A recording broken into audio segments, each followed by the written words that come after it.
I faked a business trip, hid in the attic, and caught my wife cheating with her coworker in our own bedroom. I didn't come down alone. I invited both families to watch. Hey there, we're working hard to hit our first 1,000 subscribers. If you love true, emotional stories, hit that subscribe button. It helps more than you know. Now let's get into the story. If I had trusted my gut 6 months earlier, maybe I wouldn't be sitting here telling you all this. But love makes you stupid. It makes you hold on to things that are already broken. The last thing my wife, Rachel, 28, said to me before I left for my so-called business trip was, "Don't worry, I'll miss you eventually." And then she laughed. A quick little smirk like it was the funniest thing in the world. I was standing there, suitcase in one hand, keys in the other, wondering when exactly she had started hating me. Almost said something. Almost called her out right there. But something in me said, no, don't give her a chance to cover her tracks. I kissed her forehead.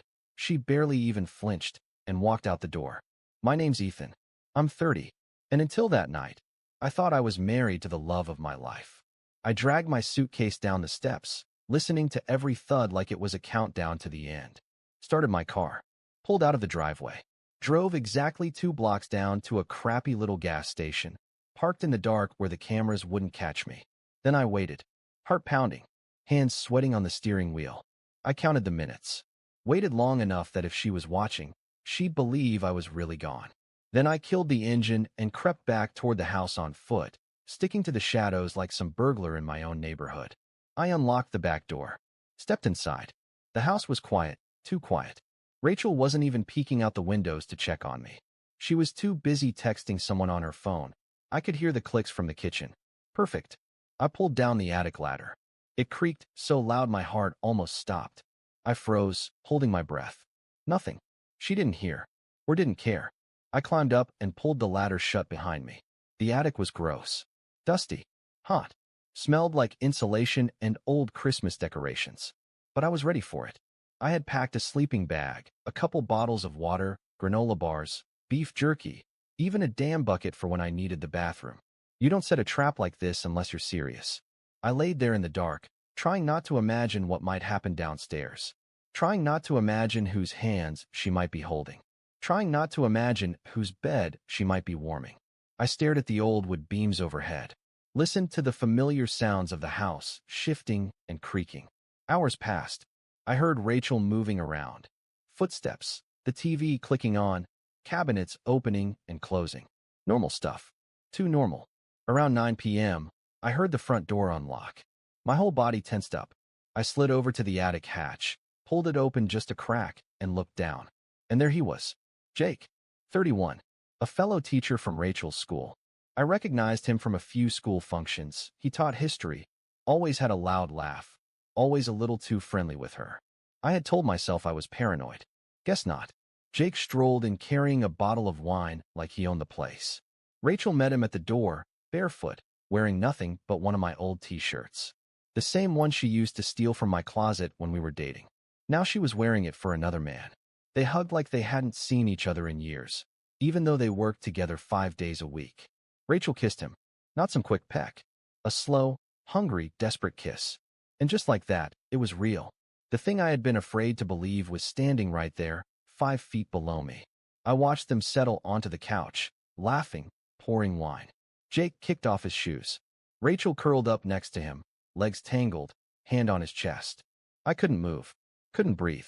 They talked for a while, stupid jokes, inside stories from school, flirting like a couple of teenagers. And then she stood up, grabbed his hand, and pulled him upstairs. Into our bedroom. Our bed. The door clicked shut behind them. I sat there in the dark attic, feeling like the house was collapsing around me. Every memory we had built in this place suddenly felt poisoned. The Christmas mornings. The lazy Sundays. The nights we stayed up talking about our future. I wasn't crazy. I wasn't overthinking. I wasn't insecure. I was right. I curled up in the sleeping bag, every part of me aching. At some point, I heard the front door again. Jake slipping out into the night like the rat he was. Rachel locked the door behind him, went back upstairs, and fell asleep like nothing had happened. Like she hadn't just ripped apart everything we had. I stayed awake in the attic for hours, staring into the dark, thinking, if I stormed down there now, if I screamed, if I threw her lies in her face, what would it change? She'd lie, cry, blame me somehow. No, she didn't deserve a private confrontation. She deserved an audience. If she wanted to humiliate me in secret, I was going to humiliate her in broad daylight. Everyone was going to see what kind of person she really was. Everyone. There's a special kind of pain that comes from watching your life fall apart in front of you and not being able to do a damn thing about it. I laid there, cramped up in the attic, heart pounding so hard I thought the whole ceiling was shaking.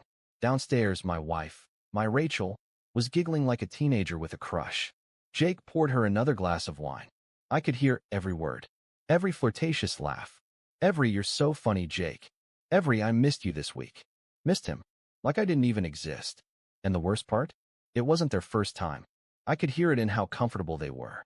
The way she leaned into him, the way he kissed her forehead, the little inside jokes about last Tuesday and the staff room. This wasn't a mistake. This wasn't a one-time thing. This was routine. I felt like an idiot. A blind, pathetic idiot sitting in his own attic while his wife played house with another man. Rachel stood up after her third glass of wine. She didn't say a word. She just grabbed Jake's hand and led him upstairs, to our bedroom. I didn't need to see what happened next. I already knew, but I forced myself to watch anyway. Through a crack in the attic door, just above the hallway, I saw them disappear into the room. The light clicked off. My fists clenched so tight my knuckles popped.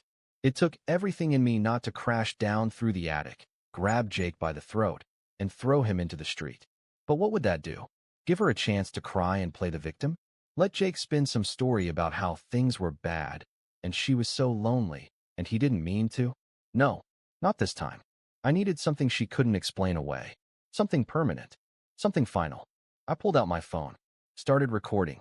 Audio only. No need to traumatize myself more than necessary. Their voices carried through the thin walls of our house, clear as day. Laughter. Kisses. Muffled words. Rachel whispering, "I wish you could stay the night." Jake chuckling, "You know I can't. Not yet. Not yet." That hit harder than anything else. They were planning something. A future without me. Maybe even waiting for the right time to get rid of me. Divorce me. Maybe, when it was convenient. I felt sick. But I kept recording. Every laugh. Every disgusting, backstabbing whisper. Hours dragged by. At some point, I heard the soft creak of the mattress. The door opening. Rachel's bare feet padding down the hallway. She opened the front door, whispered something to Jake that made him laugh again, and kissed him goodbye. I caught a glimpse of him leaving, still buttoning his jeans, shoes untied, smug grin on his face. I wanted to burn it into my memory. Good. It would make what was coming feel even better. Rachel locked the door, checked her phone, laughed at a text, probably from him. Then she went upstairs again, into our bed, and slipped under the covers. Alone, I laid there in the attic, barely breathing, counting every second. I didn't sleep. Couldn't. I just kept replaying everything in my head. The months she'd been distant. The nights she said she was working late. The fights she started over nothing. All of it made sense now. It was never about me being too clingy. Never about me not understanding her career stress. It was about Jake. Jake, who got to enjoy all the parts of her she didn't think I deserved anymore. I stared up at the roof beams, cold, hollow, empty. And then, sometime around 5 a.m., as the first gray sliver of dawn cracked across the sky, I realized something. Catching her wasn't enough. If I just confronted her, she'd cry, lie, maybe even twist it all around on me. No, everyone needed to see it. Her family, my family, the people she put on a pedestal. They needed to see who Rachel really was when no one was watching. I opened my phone, typed out a message to my parents. To her parents. Big news. Got a promotion. Want to surprise Rachel with a brunch at the house tomorrow morning. Bring balloons. Sent it. One by one, the replies rolled in. I turned off my phone and just laid there, heart still pounding, feeling more awake than I had in months. Tomorrow, the truth wasn't going to hide in whispers and shadows anymore. Tomorrow, Rachel was going to be exposed. Not just to me, to everyone. And there wouldn't be enough wine in the world to make her laugh it off. I stayed up there in the attic while the sky turned from black to gray to that sickly yellow of early morning. Rachel slept like a baby downstairs. Guess betrayal is exhausting. Meanwhile, I was sitting there planning how to dismantle her entire life. The texts had already gone out. My parents, Frank and Linda, excited beyond words. Her parents, George and Carol, practically already popping champagne in her honor. Even her little brother, Matt, texted, "Can't wait to celebrate your success, dude." If they only knew. The plan was simple, brutal, perfect. I was going to stay hidden until everyone arrived. Then, at just the right moment, I would come down, like the world's angriest surprise guest, and drop the reality bomb straight onto Rachel's little brunch party. And the best part? She wouldn't even see it coming. I figured the more normal everything felt to her, the bigger the shock would be. Around 7 a.m., Rachel finally started moving around downstairs. I heard her shuffle into the kitchen, still half asleep, making coffee. I cracked the attic hatch just slightly and watched through the tiny slit. She looked rough, hair tangled, wearing the same t-shirt she had thrown on for Jake the night before. I could almost laugh. Hosting brunch in her cheater chic wardrobe. I pulled back, careful not to make a sound. One thing you learn when you're betrayed. The truth isn't something you tell people. It's something you show them. I didn't want any arguments. No fake tears. No, it's not what it looks like. I wanted facts. I wanted witnesses. By 8 a.m., I heard her phone buzzing like crazy. Texts from my mom, her mom, everyone. Rachel sounded confused at first. She called my mom back. I could hear the cheerful shouting even from the attic. "We're 5 minutes away. We're bringing balloons. We're so proud of you both." Rachel stammered something about not knowing what was going on. But my mom, bless her soul, just kept barreling forward like a freight train of joy. I heard Rachel sigh. Then a lot of frantic movement. Her running upstairs, probably realizing the house was a mess. Good. Let her sweat. She wasn't expecting company. Definitely wasn't expecting her whole world to get flipped inside out. I heard her brushing her teeth, running water, slamming drawers, trying to make herself look presentable, trying to play the role of the perfect little wife again.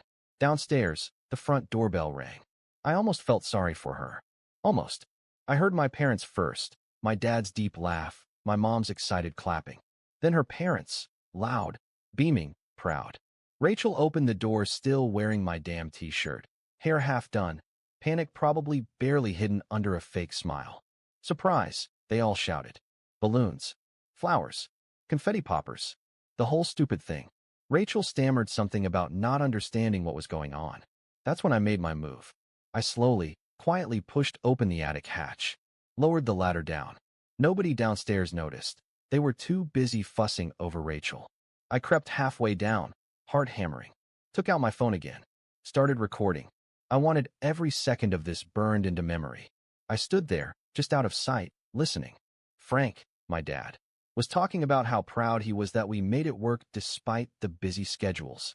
Linda, my mom, was practically crying with pride. George was cracking open champagne bottles at 8:30 in the freaking morning.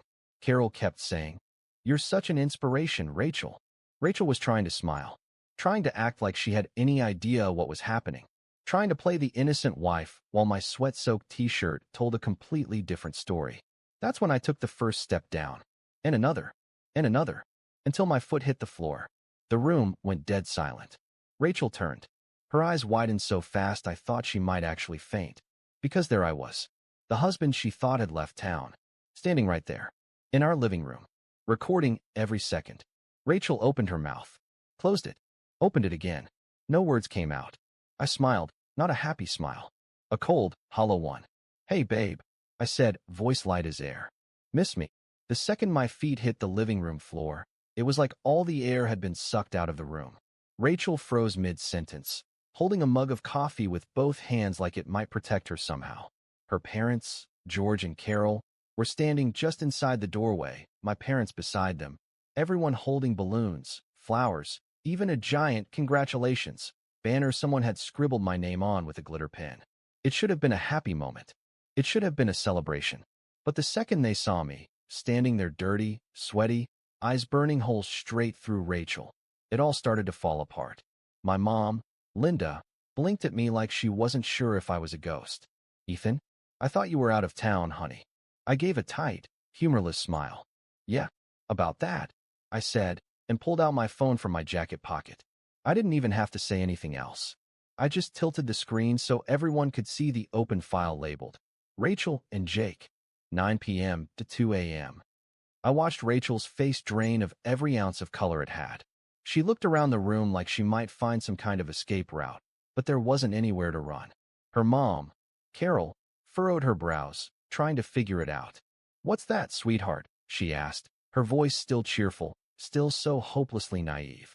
I let the moment hang heavy in the air before answering. "It's a little home movie," I said, voice flat. "Starring Rachel and her coworker Jake. Recorded live last night. From about 15 minutes after I left for my trip." The silence that followed was the kind that sticks to your skin and makes you want to scrub yourself clean. No one moved. No one spoke.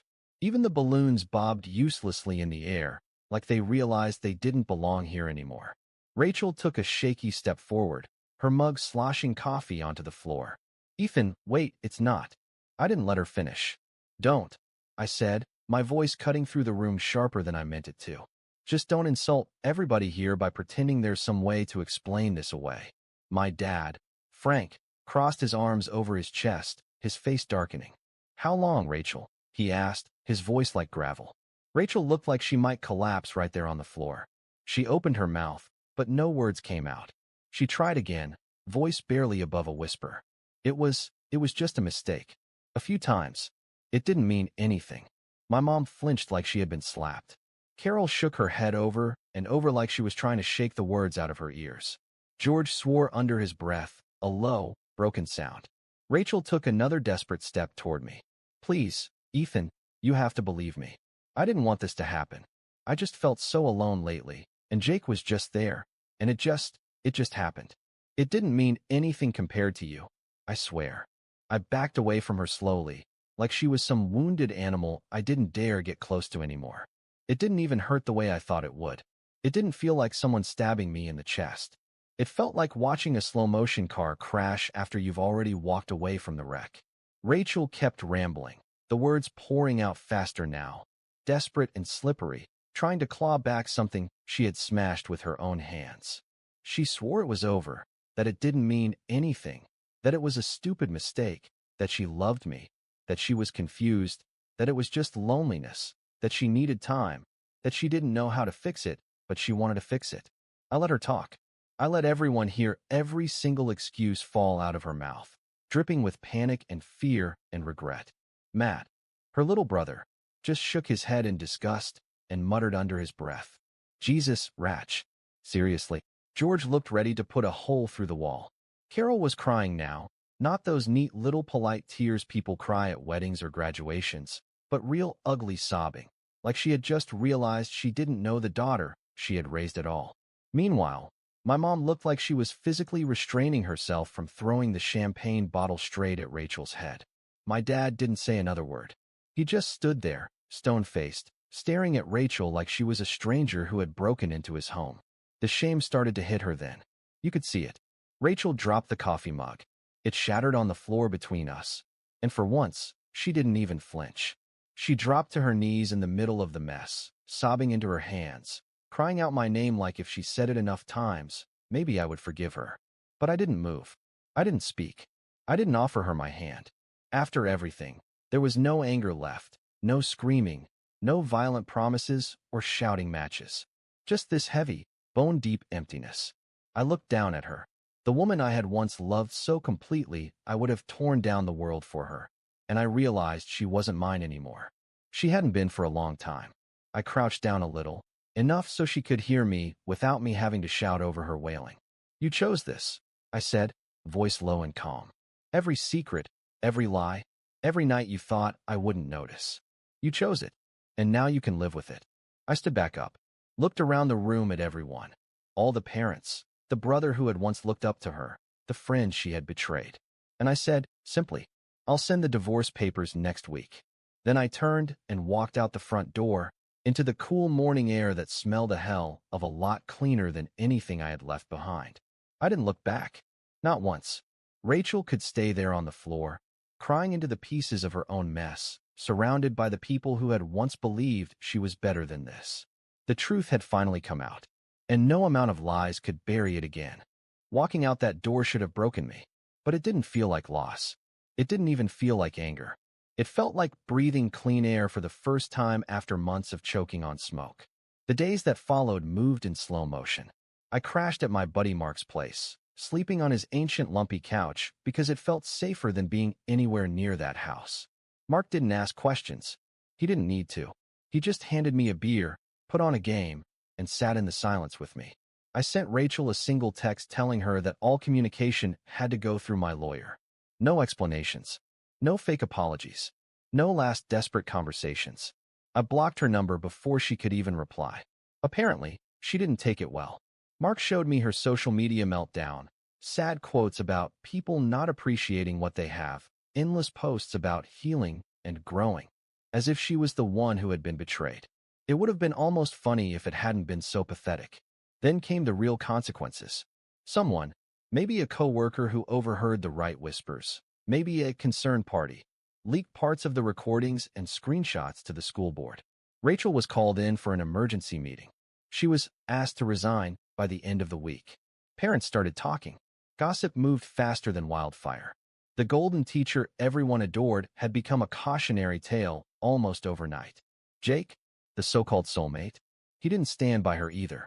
The moment things got messy, he disappeared, transferred schools, wiped his hands clean. No goodbyes. No loyalty.